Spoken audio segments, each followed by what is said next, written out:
Bismillahirrahmanirrahim. Assalamualaikum warahmatullahi wabarakatuh. Waalaikumsalam warahmatullahi wabarakatuh. Alhamdulillahirabbil alamin wassalatu wassalamu ala Rasulillah wa ala alihi wa sahbihi wa wala. Rabbi shrah li sadri wa yassir li amri wahlul 'uqdatam min lisani yafqahu qawli. Allahumma anfa'na bima 'allamtana wa 'allimna ma yanfa'una wa zidna ilman wa ba'd. Para ikhwan wal akhwat yang mudah-mudahan dirahmati Allah Subhanahu wa taala. Alhamdulillah, puji-puji senantiasa kita panjatkan dari Allah Subhanahu wa taala, di mana pada kesempatan malam ini Allah Subhanahu wa taala menggerakkan wajah-wajah yang ada ini dalam rangka silaturahim, dalam rangka menuntut ilmu, dalam rangka bermuajah. Dan saya berdoa mudah-mudahan kita semuanya digerakkan karena ikhlas karena Allah Subhanahu wa taala. Pertemuan kita akan dimulai sebagai ibadah yang luar biasa insya Allah Subhanahu wa taala. Salawat dan salam mudah-mudahan tercurahkan kepada Nabi Muhammad sallallahu alaihi wasallam. Kemudian beliau serta beliau dan siapa saja yang istiqomah di atas petunjuk Nabi Muhammad sallallahu alaihi wasallam. Kita berdoa kepada Allah Subhanahu wa taala, mudah-mudahan kita termasuk mereka yang diberi kemampuan untuk bisa istiqomah menapaki petunjuk Rasulullah sallallahu alaihi wasallam. Saudara sekalian, ini sebenarnya saya kembali untuk berbicara sambil menunggu kedatangan satu Ghibli ya. Maaf suara saya agak sedikit batuk ya. Tapi nanti kalau satu Ghibli biasanya pakai mic pun nggak apa-apa. Saya setekan isi barang sama beliau keliling Sumatera, sudah mau saudara ya, tanpa mic pun bisa. Sekalian yang mudah-mudahan dirahmati Allah Subhanahu wa taala. Kajian kita tentang kiamat. Saya teringat dengan sebuah hadis. Dia diriwayatkan oleh dua orang sahabat. Yang pertama adalah Anas bin Malik radhiyallahu anhu. Yang kedua adalah Abu Hurairah radhiyallahu anhu. Anas bin Malik adalah sahabat yang semenjak kecil selama 9 tahun pernah menjadi pembantu Nabi Muhammad SAW. Sementara Abu Hurairah semenjak beliau masuk Islam, beliau tidak punya pekerjaan kecuali menemani Nabi Muhammad SAW untuk berdakwah.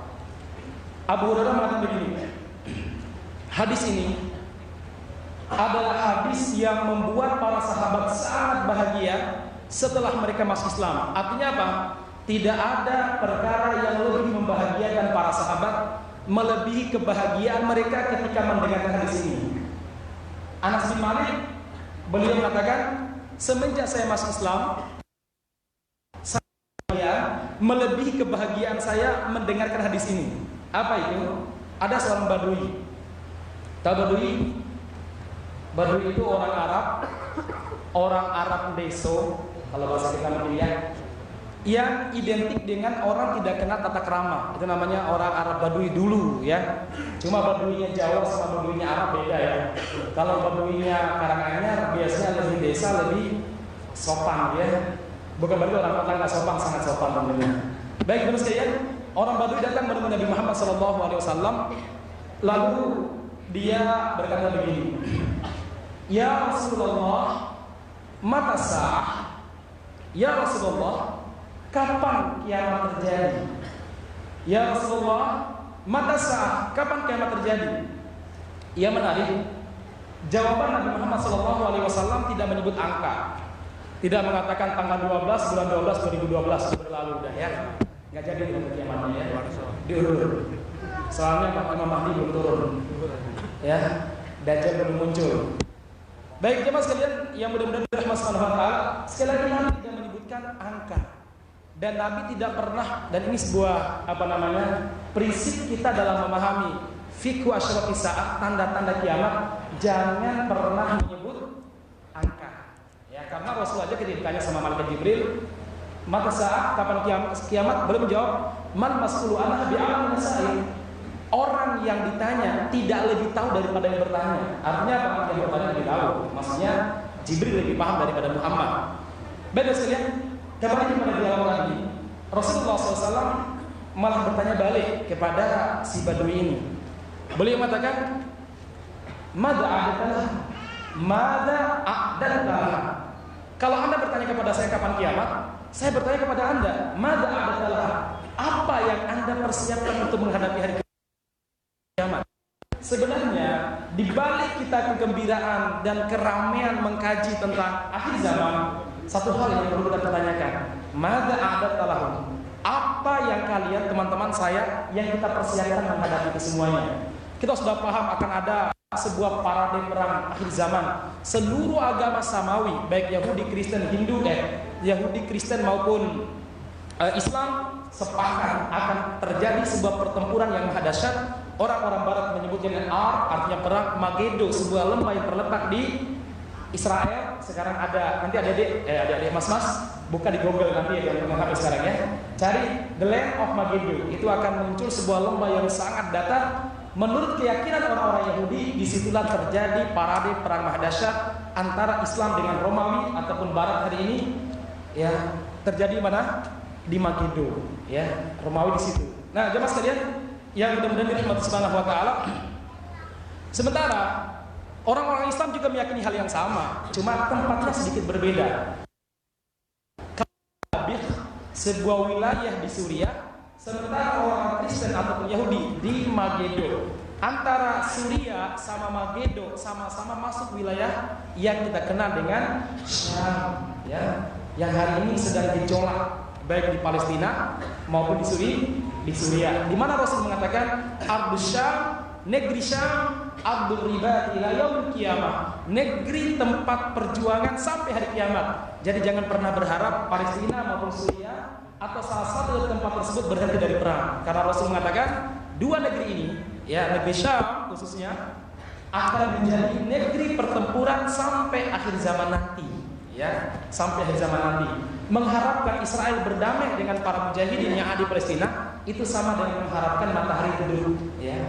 Nah, jemaah sekalian yang mudah-mudahan dirahmati Subhanahu wa taala. Jadi sekali lagi kita sudah tahu dan kita sudah yakin apalagi nanti Ustaz Zul akan menyampaikan banyak hal. Pertanyaannya adalah apa? Madza a'dadalah? Apa yang Anda persiapkan untuk menempuh hari kiamat tersebut? Ya.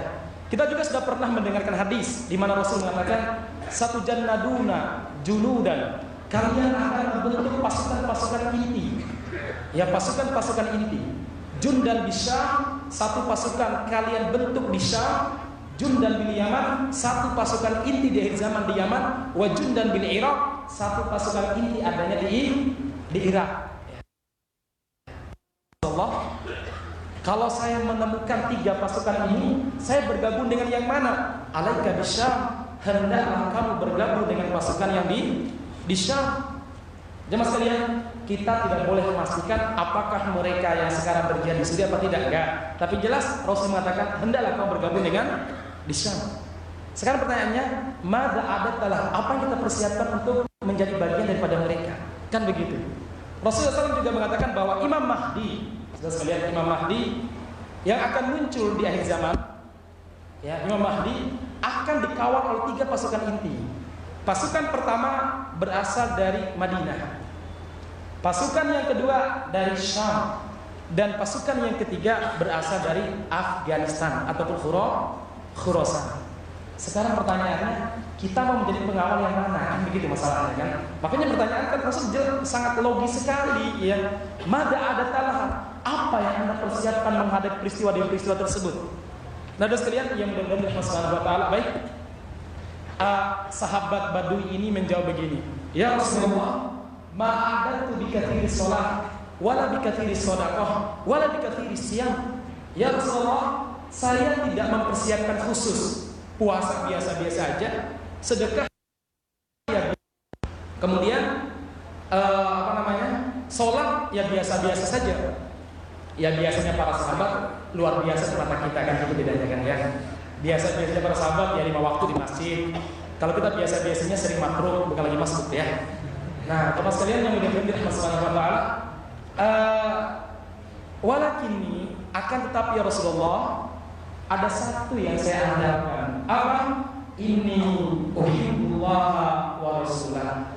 Saya sangat cinta kepada Allah dan saya sangat cinta kepada Rasulnya. Apa jawaban Nabi?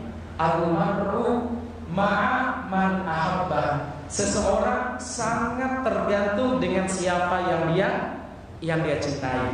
Teman-teman sekalian yang benar-benar dirahmati Subhanahu wa taala, inilah yang membuat Abu Hurairah sangat gembira, Anas bin Malik sangat gembira, bahkan seluruh sahabat yang mendengarkan hadis ini sangat bergembira. Kenapa? Anas bin Malik berkomentar begini, saya nggak bisa sebagaimana Nabi yang sholat tahajudnya mulai jam 11 sampai ya menjelang subuh. Kalau kita tidurnya mulai jam 11 sampai subuh ya. Nah, jemaah sekalian, saya nggak bisa sebagaimana Muhammad, kata siapa? Anas. Wala mithla Abi Bakri. Saya juga nggak bisa sebagaimana Abu Bakar. Anda bayangkan Abu Bakar, masya Allah, sampai Nabi mengatakan, andaikan imannya Abu Bakar ditimbang di satu timbangan, dan iman seluruh manusia termasuk kita ditimbang di satu timbangan, niscaya imannya Abu Bakar lebih berat daripada imannya kita semua. Apalagi yang hadir di Tabligh Akbar di Baitul Ma'mur ini, ya. Subhanallah, ini sekali ya. Maksudnya kalau kajian biasa kita nggak sampai penuh ya, dipenuhi malaikat. Kalau kajian biasanya kan ada kajian dia apa namanya pada maghrib. Baik teman-teman sekalian, wala mithla Umar, saya juga nggak bisa sebagaimana Umar. Kata siapa? Kata Anas bin Malik, saya nggak bisa. Anda bayangkan Umar bin Khattab radhiyallahu anhu sampai Rasul mengatakan, innallaha ja'al haqqa fi lisan Umar. Sesungguhnya Allah Subhanahu wa taala meletakkan kebenaran di lisannya Umar. Wala mithla Utsman wala mithla Ali. Saya nggak bisa sebagaimana Utsman, juga nggak sebagaimana Ali, nggak bisa saya.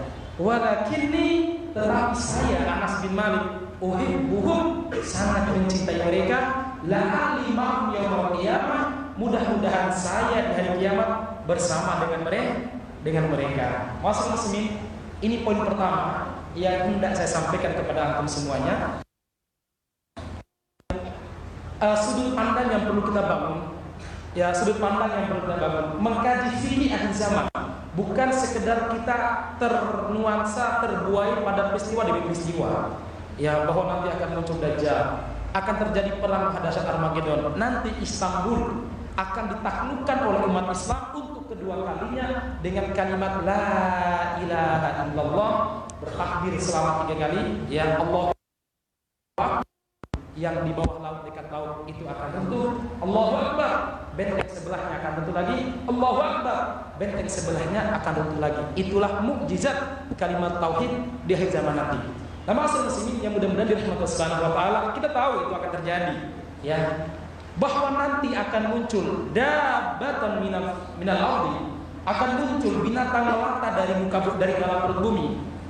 Akan muncul di mana dia membawa tongkat Nabi Musa dan cincin Nabi Sulaiman. Tongkat Nabi Musa digunakan untuk menstempel setiap orang yang kafir, walaupun dia namanya Muhammad Abdullah, tinggalnya di Madinah, kafir, nggak bisa. Saya orang Madinah, ini KTP saya, munafik, kafir, ya udah distempel, ya. Yang tukang bohong juga distempel, ya. Yang suka membohongi rakyat, ya.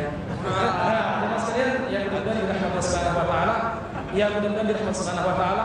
Baik, sementara cincin Nabi Sulaiman itu digunakan untuk menstempel setiap orang yang mukmin. Mukmin tidak ada namanya manusia ketiga. Manusia abu tidak ada, ya. Tidak ada manusia abu. Kalau bukan mukmin, kafir. Teman-teman sekalian, itu pasti terjadi. Yang menjadi pertanyaannya, mada a'datalah. Pada pertanyaan Nabi tadi, kita mempersiapkannya apa hari ini, teman-teman sekalian? Apa hari ini? Baik, ini poin yang pertama. Poin kedua, teman-teman sekalian, sambil menunggu satu dulu. Nggak rata-rata yang sudah saya tekan di sini. Baik, saya berdiri aja, ya. Teman-teman sekalian yang mudah-mudahan dirahmati Subhanahu wa taala, ada sebuah pengalaman saya. Saya beberapa waktu lalu pulang dari Bandung naik kereta, duduk dekat saya seorang pemuda yang seumur dengan saya. Kemudian terjadi dialog antara saya dengan dia. Kayaknya saya ngomong masalah akhir zaman, kok nggak nyambung gini ya. Saya tanya, mas nggak pernah dengar kayak gini ya? Mohon maaf mas, saya Katolik. Oh, saya Katolik. Mohon maaf ya, saya tidak Muslim. Saya bilang, mas, lengkap loh terkait masalah akhir zaman, apa yang terjadi, apa yang harus kita perbuat, lengkap sekali. Kalau agama sampean ada nggak? Nggak ada. Baik, Inilah salah satu kelebihan Islam, teman-teman sekalian, yang tidak dimiliki oleh siapapun di dunia ini. Apa itu? Kelengkapan dalam masalah wawasan, termasuk terkait masalah apa? Masalah hari kiamat. Pernah Umar bin Khattab radhiyallahu anhu bercerita, qala fina Nabi sallallahu alaihi wasallam. Rasulullah sallallahu alaihi wasallam suatu waktu berdiri di tengah kami. Riwayat lain mengatakan beliau berdiri di atas mimbar habis salat subuh. Jadi habis salat subuh, beliau berdiri di atas mimbar. Lalu apa? Beliau bercerita tentang mundu bada'il khalqi, sampai awal mula penciptaan. Bagaimana Allah menciptakan makhluk yang pertama kali apa? Enggak, makhluk itu manusia. Apa? Al-qalam, ya. Jadi makhluk yang pertama kali diciptakan, sampai bagaimana proses orang itu masuk surga, masuk neraka, bagaimana proses menyeberangi sirat. Artinya Rasul itu berdiri habis subuh, kemudian tidak berhenti sampai menjelang zuhur, sholat zuhur, naik lagi di atas mimbar, kemudian sampai asar, sholat asar, habis asar, naik lagi sampai maghrib. Masya Allah, sampai Umar mengatakan, ya, boleh mengatakan zakara wa nasiyan nasiyan, yang ingat akan ingat peristiwa demi peristiwa yang dijelaskan oleh Rasulullah pada saat itu, yang lupa ya lupa. Sayang, zaman dulu belum ada rekaman sebagaimana sekarang, ya. Ya. Masalah muslimnya mudah-mudahan Allah Subhanahu wa taala. Ini poin yang luar biasa. Nah, kaitannya apa? Kaitannya apa teman-teman sekalian? Kaitannya adalah apa? Ini sebenarnya di antara hal yang akan saya sampaikan besok Sabtu malam terkait masalah Barat dan Islam di akhir zaman. Perang apa berdamai gitu ya. Di masjid tadi dekat Pondok Merugi, ya. Baik teman-teman sekalian, apa itu?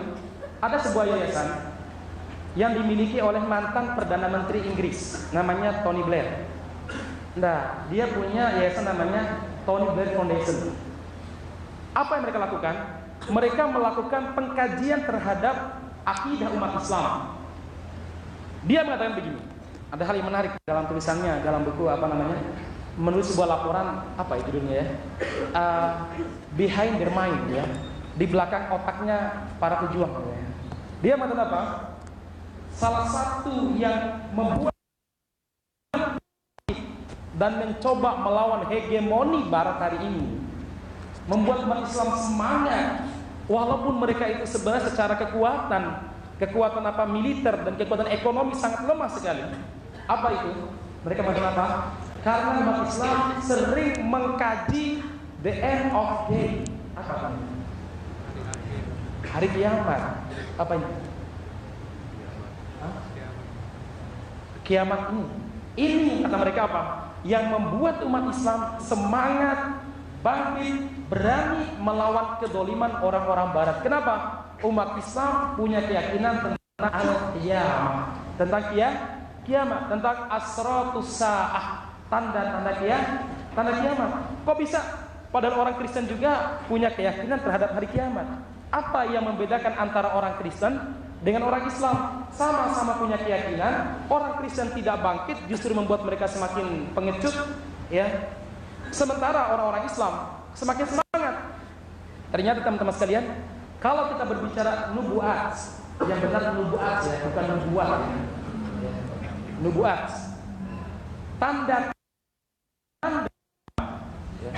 tanda-tanda hari kiamat.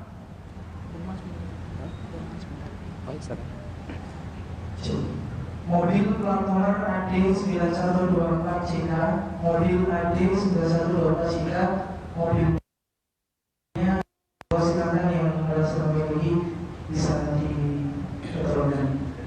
Terima kasih. Baik, kita lanjut. Teman-teman sekalian, apa yang membedakan orang-orang Barat dengan orang-orang Islam?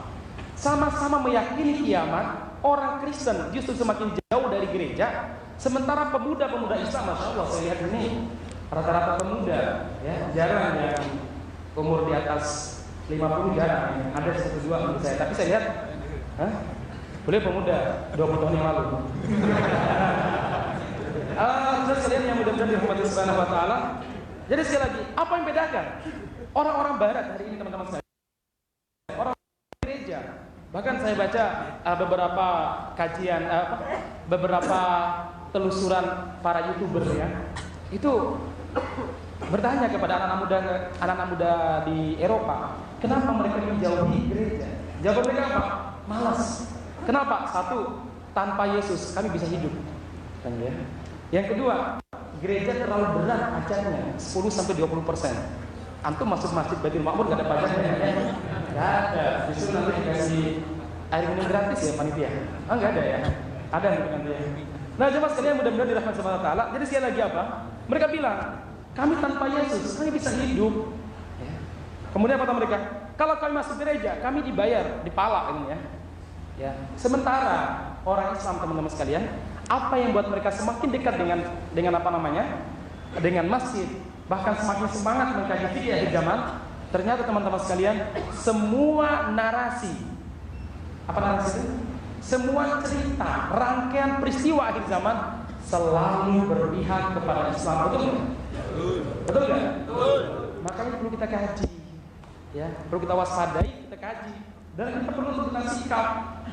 Misalkan Rasul mengatakan, la taqumus sa'ah, tidak akan terjadi kiamat hatta yaquda kullu ummatin munafiquha. Ahlan sah, tolong berjalan.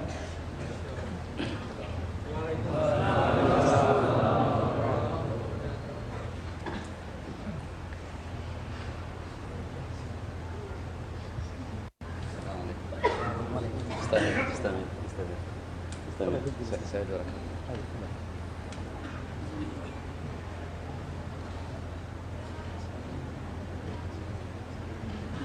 Baik teman sekalian, kita lanjut.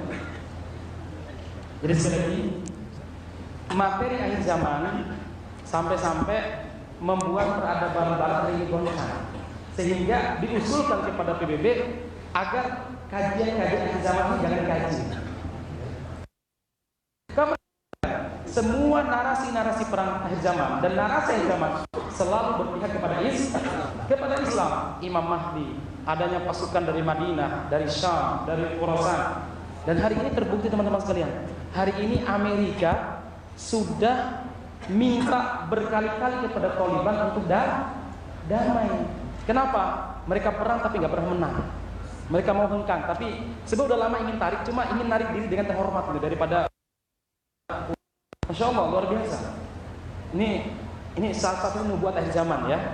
Saat itu George Bush pernah serahkan kepada kami Usama, wahai Mullah Umar, atau kami menyerang negeri Anda. Mullah Umar bilang, tunjukkan kepada kami keterlibatan Usama kepada WTC, baru kami serahkan. George Bush bilang apa? Enggak perlu pakai tunjuk-tunjukkan. Kalau begitu kami tidak akan serahkan. Kami akan menyerang Anda, silakan serang, kami akan bertahan. Apa kata George Bush? Anda tidak punya tempat untuk bersembunyi dari rudal-rudal dan pesawat-pesawat apa namanya? Drone-drone kami. Apa kata Mullah Umar? Anda bilang tidak ada tempat persembunyian, tapi Allah menjanjikan negerinya sangat luas dan Allah menjanjikan kemenangan bagi orang-orang yang taat. Kita tunggu janji siapa yang paling tepat dipenuhi. Dan ternyata janji Allah sudah mulai terpenuhi. Udah mulai hengkang mereka teman-teman sekalian ya. Udah apa namanya? Udah istilahnya nutup mukanya itu sudah nggak kuat lagi. Kemarin mereka coba untuk apa namanya, diskusi ya, semacam kumpul di Moskow. Tapi yang menarik adalah apa? Yang menguasai meja perkumpulan itu Taliban. Apa? Anda bayangkan perkumpulan di situ ada orang Amerika, ada orang kafir dan sebagainya. Tapi dimulai dari tilawatul Quran. Belum ada loh sepanjang sejarah. Ya kumpul diplomasi dimulai dari tilawatul Quran ya. Ini yang ada sekarang sejarahnya, insyaallah. Nah, teman-teman sekalian, jadi sekali lagi mereka khawatir kalau kajian-kajian terkait masalah akhir zaman ini membangkitkan semangat umat Islam untuk keluar dari apa namanya hegemoni yang dilakukan oleh orang-orang Barat hari ini. Insyaallah demikian. Teman-teman sekalian, karena Ustaz sudah datang, nanti insyaallah saya tidak perlu menjelaskan panjang lebar terkait masalah biodata beliau, karena zaman sekarang beda sama zaman dulu. Kalau zaman dulu itu biodata Ustaz bagaimana? Orang tinggal tulis, sebutkan. Sekarang bagaimana? Oh Ustaz siapa yang mau ngisi? Tinggal cari biodata. Google ya. Oh, sudah ada gitu ya. Makanya apa? Saya ingin menjadi orang milenial, jadi tidak perlu memperkenalkan Ustaz ini sebagainya, karena kita sudah kenal beliau sudah lama dan sudah ada channel sendiri, Uzma channel di YouTube. Teman-teman sekalian yang mudah-mudahan dirahmati Subhanahu wa taala. Nanti antum sangkupnya berapa sampai jam berapa? Hah? Jam 12? Iya benar saja ya. Tapi kasih Ustaz, karena besok beliau harus ngisi daurah dari pagi sampai sore kan ya. Baik, teman-teman sekalian yang mudah-mudahan dirahmati Subhanahu wa taala. Alhamdulillah, assalamualaikum Ustaz. Assalamualaikum. Ustaz Zulkifli ini telah hadir bersama dengan kita. Semoga Allah Subhanahu wa taala menjaga kesehatan beliau, senantiasa menjaga kesehatan serta semangat beliau dalam dalam menawarkan Islam ini. Teman-teman sekalian, sangat tidak bijak kalau seandainya saya sebagai moderator berbicara banyak, karena beliau sebagai pembicara utama sudah datang. Lagi pula saya sudah mengawali sejak tadi. Insya Allah kita akan mulai kajiannya dan kita akan beri kesempatan kepada beliau Ustaz Zulkifli Hafizahullah untuk menyampaikan papan di sini Ustaz. Bismillahirrahmanirrahim. Assalamualaikum warahmatullahi wabarakatuh. Alhamdulillah wassalatu wassalamu ala Rasulillah, la haula wa la quwwata illa billah. Allahumma la sahla illa ma ja'altahu sahla wa anta taj'alul hazana idza syi'ta sahla. Rabbi shrah li sadri wa yassir li 'uqdatam min lisani yafqahu qawli. Allahumma arinal haqqa haqqan warzuqna ittiba'ah wa arinal batila batilan warzuqna ijtinabah. Amin. Ibadallah, isma'u qawlahu 'azza wa jalla. Ya ayyuhalladzina amanu taqullaha wa qulu qawlan sadida yuslih lakum a'malakum wa yaghfir lakum dhunubakum wa rasulahu faqad faza fawzan 'azima. Allahumma arhamna bil Qur'an. Wa qala an-nabiy sallallahu alaihi wasallam, ala inni qad ji'tukum biha baydha'a naqiyyah layluha kanahariha la yazighu 'anha ba'da dhalika illa halik.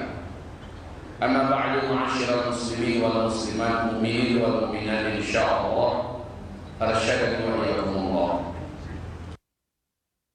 Mari Rabbuna azza wa jalla dan kita menyampaikan salawat untuk Rasulullah sallallahu alaihi wasallam. Alhamdulillah bi ni'matihi tatimmu salihah. Allahumma shalli ala rasulika nabiyil karim Muhammadin sallallahu alaihi wasallam. Ustaz Al-Karim, barakallahu fiik, jazakallahu khair. Alhamdulillah, akhirnya Allah sampaikan saya ke Masjid Baitul Ma'mur ini dengan seizinnya berkah. Ibadah Allah yang kami muliakan, saya baru saja pulang dari melakukan perjalanan panjang. Perjalanannya Mekah, Madinah, Dubai, Abu Dhabi, menghabiskan hari 21 hari. Baru pulang 1 hari sudah dakwah ke Bandung. Baru pulang 1 hari kembali ke Solo, dan nanti Jakarta, Lampung selama 5 hari. Semoga Allah Subhanahu wa taala menjadikan asbab kajian-kajian akhir zaman ini sebagai jalan hidayah bagi orang-orang yang ingin hijrah. Amin. Sewaktu saya di Abu Dhabi, ketika di Mekah Madinah, sebelumnya video tentang menghijaunya Jazirah Arabia hanya sekedar. Kemudian waktu haji masih seperti biasa, haji kemarin. Tapi pas Madinah Mekah, kiri kanan bahkan mungkin bukit bebatuan itu sudah mulai menghijau, berbungkus rumput-rumput yang tumbuh. Saya terkejut dan kaget. Dalam perjalanan saya telepon istri, saya sempatkan video dan merekam langsung bahwa ini bukan rekayasa, bukan permainan Photoshop, benar-benar real. Allah tumbuhkan rumput-rumput di hamparan gurun dan juga di bukit dan gunung-gunung batu. Beberapa sungai sudah mengalir airnya, dan muncul beberapa sumber mata air besar yang menyebabkan sungai-sungai di atau Arab Saudi mulai mengalir airnya. Masya Allah. Kemudian kita insya Allah isya berjamaah, habis itu baru lanjut, begitu ya? Atau bagaimana? Saya tidak tahu ini. Bila memang isya, kita isya dulu biar tenang. Saya ikut saja. Saya terserah pada panitia. Tamir mana Tamir? Terakhir saja. Barakallahu fiik. Dalam hadis Sahih Bukhari di kitab Fathul Bari, Syarah Sahih Imam Al-Bukhari, Rasulullah SAW mengatakan, kalaulah tidak memberatkan bagi umatku mengakhirkan sholat isya pada diri umat lebih aku cintai, maka sudah benar tadi yang mengatakan akhir. Mudah-mudahan ini barakah untuk kita semua. Jadi saudara-saudaraku, kemudian saya naik beberapa taksi di Madinah atau juga di Mekah. Ada seorang sopir taksi dari Yaman, ini orang berpendidikan. Apa kata beliau? Perkataan beliau agak pedas sekali untuk pemerintah yang terkini di Arab Saudi. Saya tidak usah ucapkan apa bahasa beliau, sangat keras dan pedas sekali. Tapi beliau mengatakan, Anda tahu tidak, katanya, sejak tentang urusan Arab Saudi telah menjadi negara liberal. Baru-baru ini di Madinah Al-Munawwarah diadakan pesta, di mana dalam pesta itu diundang artis-artis melenggang-lenggok dalam tarian erotis di Madinah Al-Munawwarah. Tidak pernah sebelumnya terjadi. Saya ragu muslim apa tidak nih si Muhammad bin Salman, katanya. Kemudian yang lain juga berkata bahwa waktu saya di Mekah sudah ketahuan dan ketangkap kaum LGBT mengadakan pesta pernikahan sejenis di Mekah. Dan baru-baru ini tadi siang istri saya mengirimkan dari Mekah adanya video di mana orang-orang Arab Saudi dengan pakaian jubah, pakai syal imamah dengan lilitan hitam, bergoyang-goyang dengan beberapa wanita yang juga memakai pakaian biasa, pakaian hitam, jubah hitam, dan mereka sudah berdangdut-dangdut istilahnya, menyanyikan nyanyi-nyanyi pop, nyanyi rock dan sebagainya. Inna lillahi wa inna ilaihi raji'un. La tattabi'anna sunanal ladzina min qablikum shibran hatta walau dakhalu juhra rabbin tabi'tumuh. Di akhir zaman nanti kalian akan mengikuti jejak orang-orang sebelum kalian sejengkal demi sejengkal, sehasta demi sehasta, sehingga sekalipun mereka memasuki lubang biawak, kalian ikut-ikutan mengikuti masuk lubang biawak itu. Umar bin Khattab berkata kepada Rasulullah, bertanya, al-Yahud wa Nasara, ya Rasulullah, yang engkau maksud ini Yahudi, Nasrani atau siapa? Jawaban Nabi, faman, siapa lagi kalau bukan Yahudi dan Nasrani? Umat Islam, khususnya yang berkuasa menguasai Mekah Madinah, sudah melakukan apa-apa yang dilakukan oleh Yahudi dan Nasrani hari ini.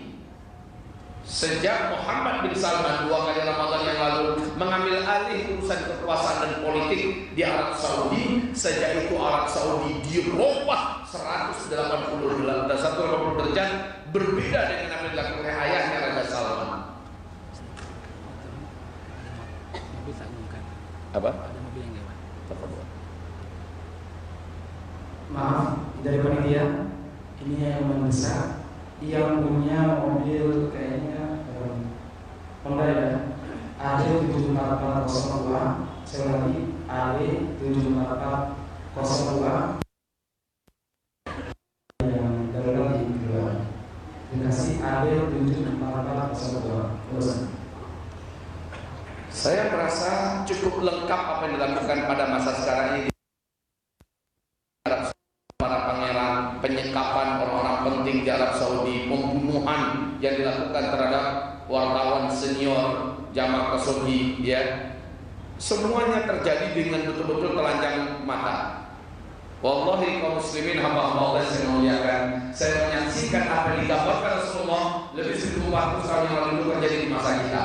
Sehingga ketika kami duduk bersama Syekh Musa'id bin Bashir Ali Al-Husaini, satu di antara 40 pakar ulama hadis dunia yang masih hidup, ketika kami menamakan kitab Fathul Bari Syarah Sahih Imam Al-Bukhari bersama beliau, apa jawaban beliau ketika saya tanya saat kami memasuki tema ahadithul fitan, hadis fitnah akhir zaman? Saya bertanya kepadanya, Syekh, hadis-hadis ini maksudnya untuk zaman kita atau nanti, zaman nanti lagi? Maka jawaban beliau sangat jelas, laula zamanuna nahnu famata. Kalau bukan zaman kita ini, ada hadis fitnah ini, kalau bukan zaman sekarang, maka zaman yang mana lagi, kata beliau. Tegas beliau mengatakan, beliau satu di antara 40 ulama ahli hadis dunia yang masih hidup. Nah, kemudian saya dipanggil untuk berdakwah ke Dubai. Di Dubai kita saksikan hari ini adalah lambang kemewahan dan mimpi dunia. Semua kemewahan yang diinginkan oleh orang-orang raja khayal ada di Dubai. Semua apapun yang Bapak bayangkan, yang saudara bayangkan tentang impian-impian maksiat ada di Dubai. Ini pernyataan langsung dari saudara kita yang ada di Dubai. Mereka mengatakan, kalau tanpa iman kita di sini, kita akan tenggelam di sini. Banyak orang Indonesia yang tenggelam di sini, katanya. Banyak orang yang datang ke Dubai tenggelam, ke Abu Dhabi tenggelam, karena dunianya terlalu kuat, maksiatnya begitu hebat. Saya shooting beberapa gedung tinggi, dan yang unik saya dikasih hadiah buku tentang sejarah Jazirah Arabia bergambar, sejarah Uni Emirat Arab bergambar. Ketika gambarnya berkaitan dengan 70-an ke bawah, itu masih hitam putih. Apa kata duta besar kita di sana, jumlah konjen kita di sana, konsul kita di sana? Mereka mengatakan, warga kita di sana, mereka mengatakan begini, Ustaz, tahun 71 ke bawah, tapi ini penduduknya masih terkena dan mereka tidak beralas kaki. Ini fotonya. Mereka masih bertelanjang dada, miskin. Ini gambarnya. Ini gaya orang dulu. Masya Allah, 40 tahun yang lalu masih seperti itu primitifnya. Maka terbaca oleh kita hadis Nabi ketika malaikat Jibril bertanya kepada Nabi Muhammad as-sa'ah, kapan kiamat? Nabi mengatakan, mal mas'ulu anha bi'a'lama minas sa'il. Yang bertanya mungkin lebih tahu daripada orang yang ditanya saja. Kapan tepatnya kiamat itu? Tapi ketika ditanya Nabi Muhammad kepada Jibril, akhbirni an amaratiha, kabarkan kepadaku tentang tanda-tandanya, ciri-cirinya. Bahwa jika tanda-tanda itu sudah datang, jika ciri-ciri itu sudah nampak, maka jarak antara kita dengan kiamat ini sudah sangat dekat. Hai Muhammad. Nah, kata Nabi, jika itu pertanyaan Anda, ini memang saya ahlinya. Dengar. Antalidal amatu rabataha wa antaral hufatal uratal alatari a'sha yataqawaluna fil bunyan. Bila engkau nanti menemukan suatu zaman, orang yang hidup pada zaman itu sebelumnya mereka kere-kere, miskin-miskin, mereka hanya sebatas penggembala ternak, mereka tidak beralas kaki dan bertelanjang dada. Tiba-tiba saja mereka menjadi kaya raya dan sangat berkuasa. Lalu mereka saling berlomba-lomba dan berbangga-bangga membangun gedung-gedung yang tinggi-tinggi. Tersirat dalam pesan hadis Nabi ini, jika zaman itu sudah kalian temukan, jarak masa antara kalian dengan kiamat sudah sangat-sangat dekat. Baik, ini hadis Imam Muslim. Di hadis Imam Ahmad, Rasulullah ditanya, ya Rasul, siapa yang kau maksud? Kere, miskin, penggembala ternak, tidak beralas kaki, saking miskinnya sendal pun tak kebeli, telanjang dada. Tiba-tiba mereka mendadak menjadi kaya raya dan sangat berkuasa. Lalu mereka saling berlomba-lomba dan berbangga-bangga membangun gedung-gedung yang tinggi-tinggi. Ya Rasulullah, siapa yang kau maksud? Jawaban Nabi singkat, Humul Arab. Mereka adalah bangsa Arab. Sekarang coba lihat Dubai, Abu Dhabi. Ternyata gedung-gedung tertinggi, termewah, tercantik di dunia bukan di Eropa, bukan di Amerika, bukan di Tokyo, bukan di Hong Kong, bukan Sydney, di Melbourne, bukan. Ternyata ada di Arab. Jangan kita cerita Dubai dulu dah. Kita lihat saja Arab Saudi. Bagaimana sekitar Masjidil Haram yang Nabi ceritakan 1400 tahun yang lalu terjadi sekitar Masjidil Haram hari ini. Lihat Madinah Munawwarah, lihat Jeddah dan sebagainya. Itu baru Arab Saudi, belum lagi bangun di Kuwait, menyebabkan kota-kota besar di Eropa, Amerika minder dengan Kuwait. Kuwait itu apa-apa dibandingkan dengan Bahrain. Luar biasa Bahrain hari ini. Bahrain harus mengaku kalah oleh Uni Emirat Arab. Abu Dhabi, saya kemarin pergi Pak ke hotel bintang 7 yang harga kamarnya satu malam sampai 150 juta. Harga kopinya satu cangkir 105, kopi aja satu cangkir itu harganya 5 juta kopi. ATM emas yang kita baru dengar khayalan itu adanya di Abu Dhabi. Masukkan kartu, tekan nomor pinnya, keluar emas 1 kilo, 2 kilo. Itu cuma ada di sana. Saya masuk situ, ambar hati saya, kersang perasaan masuk sampai dalam. Di situ ada akuarium di bawah laut, ada kamar di bawah laut. Mereka sing-singkan kamarnya, langsung memandang akuarium laut, asli laut. Iu nampak semua nampak. Masya Allah. Itu Abu Dhabi. Dubai-nya Masya Allah, luar biasa. Dubai ada gedung tertinggi nomor 1 di dunia di Dubai, namanya Burj Khalifa, tingginya 828 meter. Arab Saudi nggak mau kalah. Orang terkaya nomor 1 di Arab Saudi, Pangeran Al-Walid bin Talal, mendirikan gedung di pinggir di tepi Laut Merah di kota Jeddah ya. Nama gedungnya Kingdom Tower. Ketinggiannya mengalahkan, rencananya mengalahkan yang ada di Dubai. Kalau Dubai baru 828 dan itu udah capek hingga leher kita ngeliatnya. Saya foto situ malam. Saya pikir asap, ternyata awan. Jadi ini ujungnya awan tuh udah sampai ke sini. Berjalan awan dari sini di pinggangnya. Ini udah di atas awan. Itu yang di Abu Dhabi ya, Burj Khalifa, yang didirikan sekarang ini di tepi Laut Merah oleh orang terkaya nomor 1 di Arab Saudi ini 1,2 kilometer. Kalaulah beliau tidak ketangkep 7 November 2017, 4 bulan kemudian baru dia dibebaskan. Kalau nggak ketangkep 2018 kemarin udah selesai. Asetnya dibukukan dalam jumlah cukup besar oleh Muhammad bin Salman. Sekarang beliau sudah dibebaskan dan beliau sudah melunak, dalam artian pro dengan Muhammad bin Salman, tentu saja dalam tekanan, dan akhirnya beliau melanjutkan pembangunan. Direncanakan paling telah 2020 selesai. Belum lagi selesai. Kemarin di Dubai, konsulat jenderal kita di sana menyampaikan, kawan-kawan kita di sana menyampaikan, Dubai merencanakan September 2019 ini mendirikan gedung yang akan mengalahkan Kingdom Tower yang sedang berlangsung pembangunannya di Jeddah. Berapa lagi tingginya? Nggak tahu saya. Kuwait juga mengumumkan akan mendirikan gedung juga di atas 1 kilometer. Dulunya mereka miskin, kere. Mereka hanya sebatas menggembala ternak, tidak beralas kaki, bertelanjang dada, tiba-tiba menjadi kaya raya dan hari ini sangat berkuasa. Jumawa betul dengan dunianya, dan mereka saling berlomba-lomba, berbangga-bangga membangun gedung-gedung yang tinggi-tinggi. Sudahlah selesai. Jika ada masih ragu ini akhir zaman, maka hatinya telah tertutup. 2011 dalam khutbahnya, dan khutbah itu masih ada di YouTube, begitu berapi-api dan penuh semangat menyampaikan dalam khutbahnya berkaitan dengan kejadian yang digambarkan Rasulullah. Apa yang dikatakan Rasulullah kepada Mu'adz bin Jabal ketika jalan-jalan di Tabuk? Tabuk itu sebuah kawasan lembah yang jaraknya dari Madinah Munawwarah kita naik mobil kebut ngegas tanpa ngerem 8 jam baru nyampe situ. Apa kata Rasul kepada Muaz? Muaz, kau lihat baik-baik.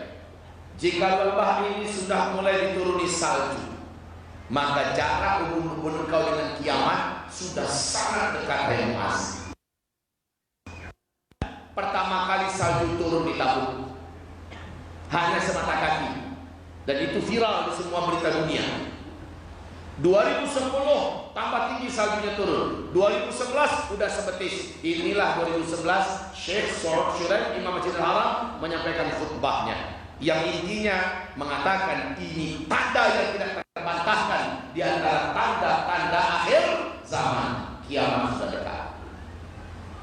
Dan sekarang Tabuk jangan ditanya, 1 meter lebih sampai ke Riyadh, sampai ke Palestina, ke Syria, sampai bahkan ke Kairo, Medan Tahrir, sampai sekarang ke Mekah. Mekah pun sudah mulai dituruni oleh hujan salju, hujan batu es. Allah, saudara-saudaraku, ada yang membantah, tidak bisa. Lalu Rasul juga mengatakan,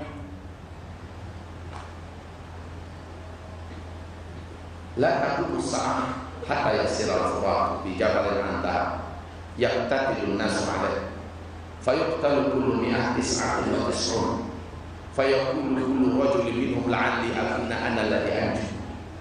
Tidak akan terjadi kiamat sampai kering nanti dulu Sungai Efrat. Sungai Efrat itu satu di antara sungai terbesar di Timur Tengah, Sungai Nil, Tigris dan Efrat. Sungai Efrat ini ulunya adalah Turki, lehernya adalah Syria, dan seluruh bodinya adalah Irak, dan ujungnya adalah Iran.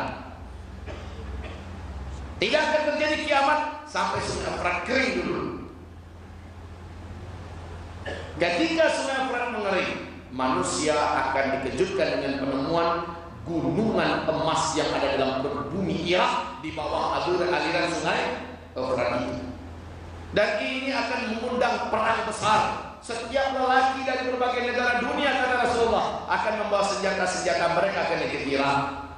Mereka berperang memperebutkan gunung emas itu. Jadi gunung emas ini akan muncul dalam sebuah hantaman sehingga dia bergerak menuju ke permukaan. Dalam setiap 100 orang yang berperang di sana akan mati terbunuh 9. Cuma 1 yang hidup. Tapi sayangnya kata Nabi, seluruh mereka berharap semoga 1 orang yang hidup itu sayalah orangnya. Laki-laki sangat banyak mati dalam rangka perebutan gunung emas. Mari kita lihat Rasulullah menyebutkan ini dan terjadinya di zaman kita. Catat tanggalnya 12 Februari 2013 di majalah paling bergengsi di Amerika Serikat, New York Times. Amerika Serikat merilis pernyataan resminya di sana dari penelitian para pakar bahwa satelit kami, para pakar kami telah menganalisa dan meneliti Sungai Efrat sudah kering airnya 60%, kata mereka. 60%. Itu tahun 2013. Dan menurut kami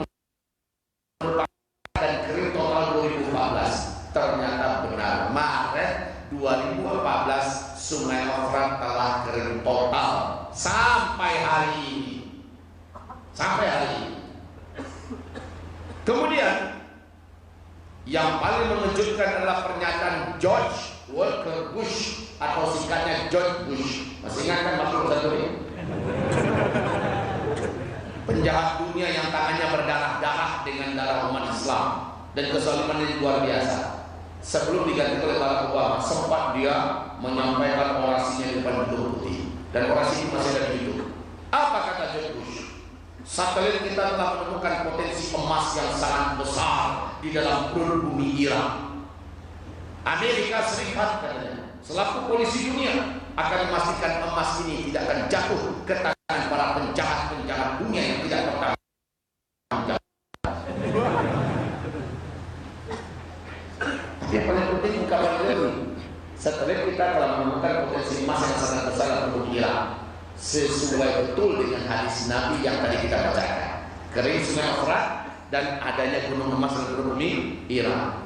Ini penyebab April 2014 Barack Obama tidak jadi menarik 135.000 pasukan darat Amerika Serikat yang tersebar di negara teluk. Nggak jadi ditarik ke Amerika. Padahal secara finansial Pentagon atau keuangan Amerika Serikat udah nggak mampu membiayai lagi militer mereka yang menyebar di negara Timur Tengah ini. Udah nggak mampu. Tapi nggak jadi ditarik 135.000 orang jumlahnya. Berapa biaya per orang?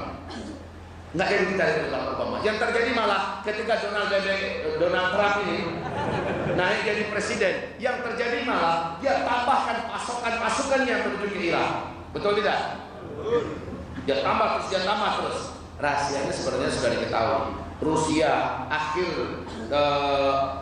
Desember 2018, Rusia di TV One diberitakan Rusia pamer senjata-senjata canggihnya sambil mengatakan kami siap perang melawan Barat.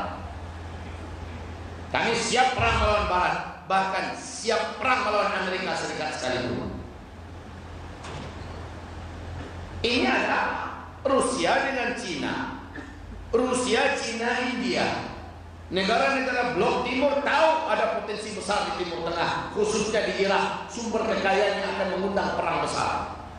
Dan Amerika Serikat juga sudah menyadari mereka termasuk pemburu emas tergila di dunia. Amerika, Cina, Rusia, Jerman, ini negara besar semuanya, termasuk pemburu emas yang paling hebat dan paling handal di dunia. Ketahuan ada pada bumi Irak, persiapan sekarang menuju perang besar di Timur Tengah. Maka Ratu Elizabeth II mengumumkan puisinya, selamat datang perang dunia ketiga, persiapan sekarang. Allah yang jelas gambaran Nabi terjadi di zaman kita. Apa persiapan kita, saudara? Saya nggak tahu berbicara apa, begitu luas zaman ini. Ustaz sudah memberikan pengantar-pengantar yang cukup tadi. Hanya saja setiap penekanan yang bagian manapun, di situ kita menemukan tanda-tanda yang terjadi di zaman kita. Anda tanya tentang apa? Terjadinya di zaman kita. Tapi jangan tanyakan tanda kiamat. Yang pertama, kedua, ketiga, keempat, memang belum terjadi. Dan Rasulullah bersabda, harazatun manzumatun fi sirr yuqta'u sirrun yatsba'u ba'daha ba'dha. Sebelum terjadinya kiamat, kehancuran alam semesta, muncul terlebih dahulu 10 tanda besarnya. 10 tanda besar itu seperti 10 butir-butir marjan, yang setiap butir ada lubang di bawah tembus sampai ke atas, dan dapat dimasukkan tali. Apabila butiran ini dihubungkan dengan butiran yang lain dengan tali di tengah-tengahnya, maka 10 butiran ini ada tali penghubung di tengah-tengahnya. Di bagian bawah tali dikasih simpul. Akibatnya apa? Tertahanlah 10 butiran itu. Ketika simpul itu digunting, diputus, maka apa yang terjadi? Meluncurlah keluar butiran tadi. Butiran yang paling pertama, paling bawah, keluar terlebih dahulu. Yang kedua gimana? Menyusul. Pakai lama atau cepat? Langsung atau tertunda dulu? Langsung. Sep, sep, sep, sep, sep, sep, sep. 10 tanda besar kiamat itu kalau simpulnya sudah terbuka, maka yang pertama terjadi, yang kedua langsung. Jaraknya nggak pakai ribuan tahun atau ratusan tahun atau puluhan tahun, cepat saudara. Nah, urut-urutan kejadian dari 10 tanda besar kiamat ini berantakan dalam hadis Nabi, berantakan, tumpang tindih. Anda kalau baca hadis akhir zaman bakalan bingung. Di hadis ini Nabi mengatakan urutan yang pertamanya adalah ini, kedua ini, ketiga ini. Di hadis yang lain urutan pertama jadi urutan ke-7. Di hadis yang lain urutan pertama jadi urutan ketiga. Jadi urutan ini bingung kita. Tapi alhamdulillah ketika dikaji dengan begitu spesifik, contoh dalam kitab Ensiklopedia Akhir Zaman oleh Syekh Dr. Muhammad Ahmad Al-Mubayyad, di sana dijelaskan urutan yang strategis sesuai dengan ada, sehingga urutan itu bisa ditertibkan. Maka 10 urutan tanda besar kiamat ini, yang pertama adalah Dukhan terlebih dahulu. Dukhan dari mana munculnya? Karena ini butiran pertama ada simpul yang diputus dulu. Terjadinya simpul ini menyebabkan terjadinya Dukhan. Apa simpul itu? Ternyata ditemukan dalam Diceritakan oleh Ibnu Abi Mulaikah dengan sanad yang jahid dari Ibnu Jarir. Ibnu Abbas menghubungkan, apa kata beliau? Semalaman saya tidak bisa tidur. Maka murid-muridnya bertanya, Ibnu Abi Mulaikah bertanya, kenapa wahai tuan guru? Karena kata sahabat-sahabat kami, malam tadi mereka sudah melihat ada meteor bergerak menuju ke arah bumi. Berarti Tuhan ada satu yang pertama. Ibnu Abbas menghubungkan meteor yang datang ke bumi pertanda akan terjadinya duha. Dari mana Ibnu Abbas tahu? Apakah dia seorang ahli fisika? Apakah Ibnu Abbas seorang pakar astronomi? Apakah Ibnu Abbas mengerti tentang alam semesta? Enggak mengerti Ibnu Abbas. Lalu dari mana Ibnu Abbas bisa menghubungkan itu? Ya pasti dari gurunya lah, Rasulullah Sallallahu Alaihi Wasallam. Rasul tahunya dari mana? SD juga nggak pernah Nabi Muhammad. Pastilah dari Allah Subhanahu Wa Taala. Maka sekarang terjawab.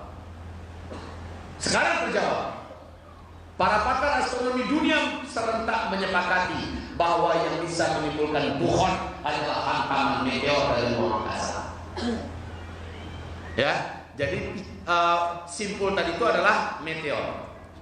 Ketika meteor menghantam bumi, maka terjadilah bukhon. Meteor ini di luar angkasa memiliki kecepatan 120.000 km per jam. Dan satu meteor yang ukurannya menengah ke bawah, sederhana saja lah, ambil garis diameternya 2 km saja. Satu meteor, kata Michel Penn, jika menabrak bumi, dia akan menimbulkan ledakan berkekuatan lebih dari 1 juta kali lipat bom nuklir yang dulu pernah meledak di Nagasaki dan Hiroshima. Kalau dia jatuh ke laut, maka akan menimbulkan gelombang tsunami setinggi 230 meter. Ada pernah nonton film Deep Impact ya? Deep Impact, coba lihat, meteor kecil cuman meledak tapi jatuhnya ke laut menimbulkan tsunami yang begitu besar. Ilmiahnya memang demikian karena kekuatan ledakan yang dimiliki oleh meteor ini. Kalau jatuhnya di kutub utara atau kutub selatan, maka kutub itu punya gunung es abadi dan akan meleleh, permukaan air laut akan tinggi setinggi 7 meter lagi. Maka banyak kota-kota di muka bumi yang tenggelam, termasuk kota-kota besar. Jakarta, selamat jalan. New York, innalillahi wa inna ilaihi raji'un. New Zealand, Solo kan jauh dari laut kan. Aman. Semarang tinggal sejarah. Akan banyak kota-kota besar kalau jatuhnya di kutub utara atau kutub selatan. Lah kalau jatuhnya ke daratan, nah ini yang pas, akan menimbulkan bukhon. Akan menimbulkan kabut debu yang teramat sangat tebal. Saking tebalnya, kamu akan gelap gulita. Cahaya matahari tidak ada masuk ke bumi. Walau hanya 1 titik cahaya matahari tidak ada masuk ke bumi. Gelap gulita dan dukhon itu panas. Hari pertama, hari keduanya panas. Hari ketiga, hari keempat dan seterusnya dingin karena tidak ada cahaya matahari. Yang panas hari pertama kafir. Orang-orang munafik kata Nabi akan tersiksa oleh dukhon ini. Ini adalah siksa yang teramat nyata bagi mereka. Orang-orang Islam yang minim amal soleh, orang-orang Islam yang banyak buat dosa dan maksiat akan tersiksa, kulit mereka melepuh kepanasan. Tapi orang-orang beriman yang amal solehnya banyak, orang-orang beriman yang jauh dari maksiat sebelum terjadinya hantaman meteor, lalu terjadi dukhon, orang-orang beriman ini Allah jaga berkat iman dan amal solehnya, mereka hanya seperti terserang flu dan demam saja.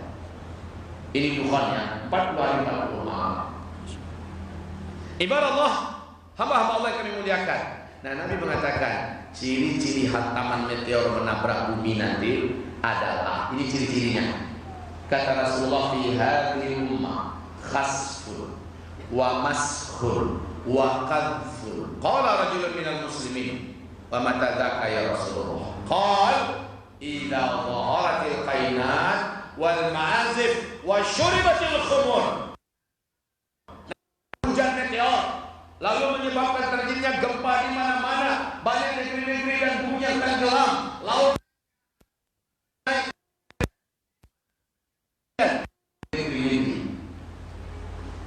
dan banyak yang berubah betul.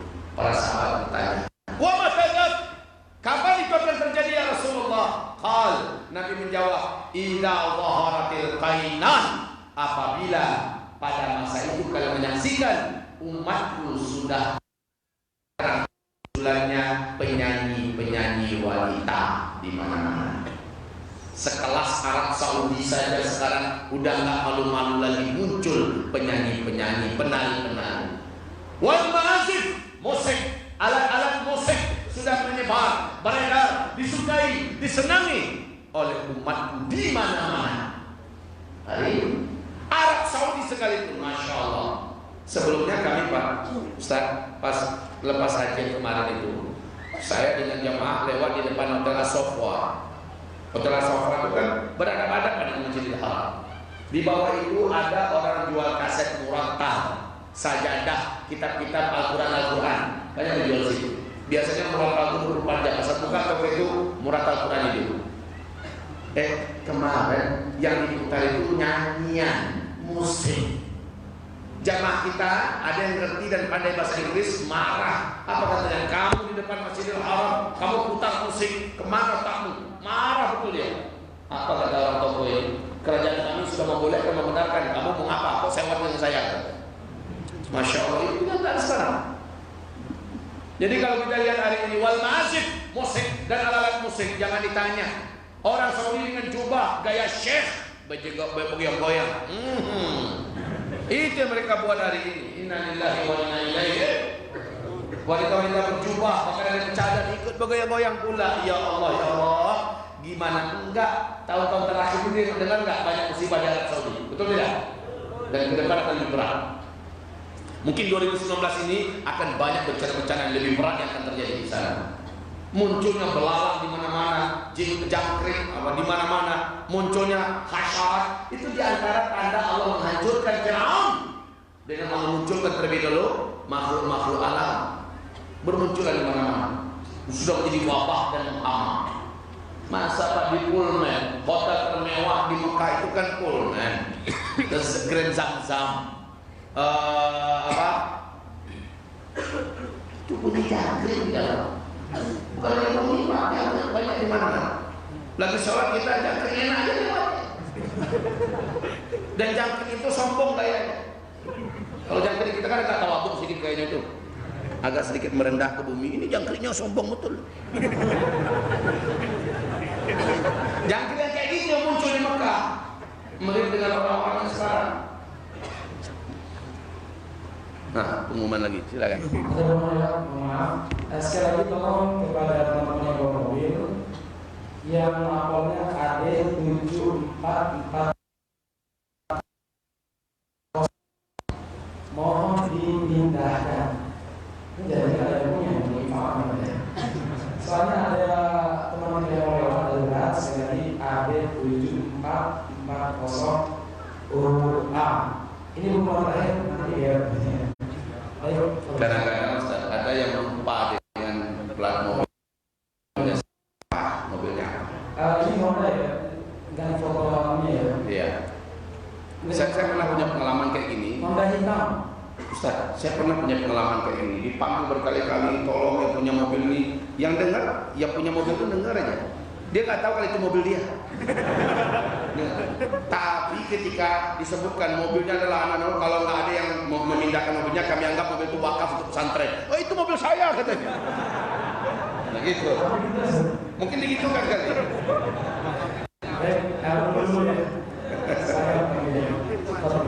Ya, kalau dipindahkan, kasihan orang mau pulang atau orang siapa tahu singgah mampir untuk sholat terjebak oleh mobil kita. Ya, AD 7440 ya. Nah, ya.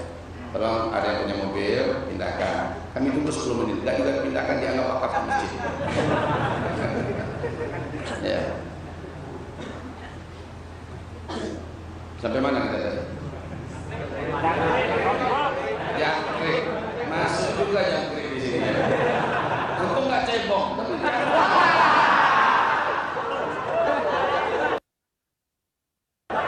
Udah bermunculan sekarang. Karena banyak sudah musim air, banjir di mana-mana, cebong dah muncul.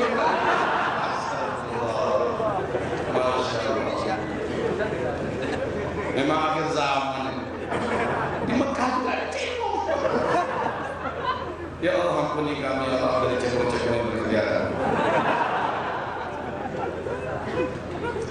Ibarat Allah yang kami muliakan. Yang saya maksud betul-betul cebong ya. Antum pikirnya lain ini. Ini ngeres nih kayaknya. Yang kita maksud betul-betul cebong. Ya, di sana ini. Baik, ibarat Allah. Jadi kita mau menyebutkan tentang apa? Dukhon, tanda-tandanya sudah setuju. Apabila penyanyi wanita sudah bermunculan di mana-mana, kita kenal umat, sudah. Musik menyebar di mana-mana, sudah. Disukai oleh umatku, memang iya.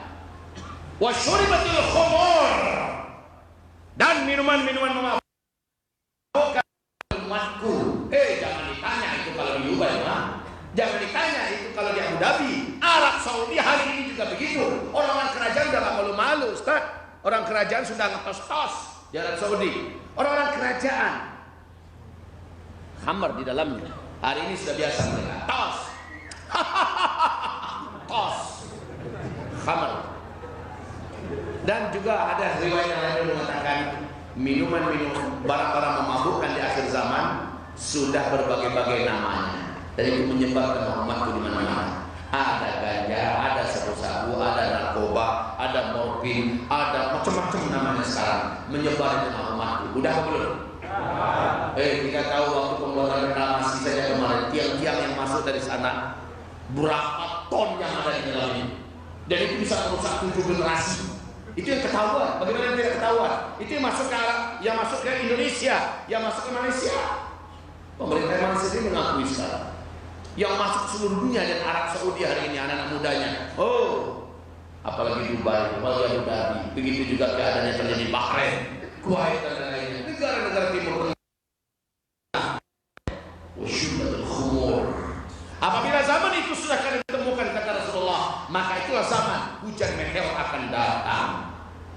NASA sudah peringatkan 46 tahun yang silam di Discovery Channel. Apa kata NASA? 2013 meteor ruang angkasa. Peluang bumi kita mengalami teman meteor selalu ada. Dan meteor itu punya karakter kayak bola bola biliar. Kesenggol aja sedikit, antar dia akan menyimpang dari jalurnya. Sekarang memang NASA mengatakan untuk 100 tahun ke depan kita kayaknya aman dari hantaman meteor. Katanya pada 2013 saja 3 meteor menabrak atmosfer bumi kita. Satu di tanggal 15 Februari 2013. Di mana? Siberia, Rusia. 10.000 ton beratnya. Yang kedua, 14 April 2013. Di mana? Di tempat Maradona, Argentina. Minggu itu Metro TV memberitakan Minggu malam Senin. Yang ketiga di mana? Tanggal 7 November di Los Angeles. 1 tahun saja 3 kali meteor mengganggu bumi kita. 2014 waktu saya dikasuskan masuk baris krim. Ingat tanggalnya enggak? Kalau saya ingat seumur hidup nggak lupa. Kamis tanggal 16. Kamisnya saya diiring-iring Pak pengantin menuju ke baris krim. Dengan izin dan nikmat Allah saya dibebaskan kembali karena doa yang dahsyat dari umat dan kekompakan umat. Pertolongan Allah turun. Malamnya jam 9 di Michigan terjadi hantaman meteor satu lagi. Malamnya, dan itu TV One ikut memberitakan. Besok pagi Jumat saya live di TV One. Dan ditanya, apa Ustaz nggak takut menyampaikan terjadi akhir zaman? Kata saya, mau menakutkan apa? Nggak saya sampaikan, atau saya sampaikan, maka yang telah Allah letakkan pasti terjadi. Akhirnya setelah kesempatan saya menyampaikan tentang 5 fase. Disampaikan gratis dan ujungnya ada khilafah Islamnya. Meriang orang dengarnya. Di situ saya menyampaikan tentang Dajjal. Alhamdulillah punya peluang menyampaikan. Mungkin nyesel kali kok bisa dia Ustadz macam ini menyampaikan Dajjal di TV. Kalau saya menyampaikan Dajjal, yang kita sampaikan adalah makarnya, yang kita sampaikan adalah kejahatan-kejahatannya. tipu dayanya the new world order yang sekarang ada di berita, yang sekarang ada cara-cara masalah di YouTube. The new world order adalah makar daripada Dajjal.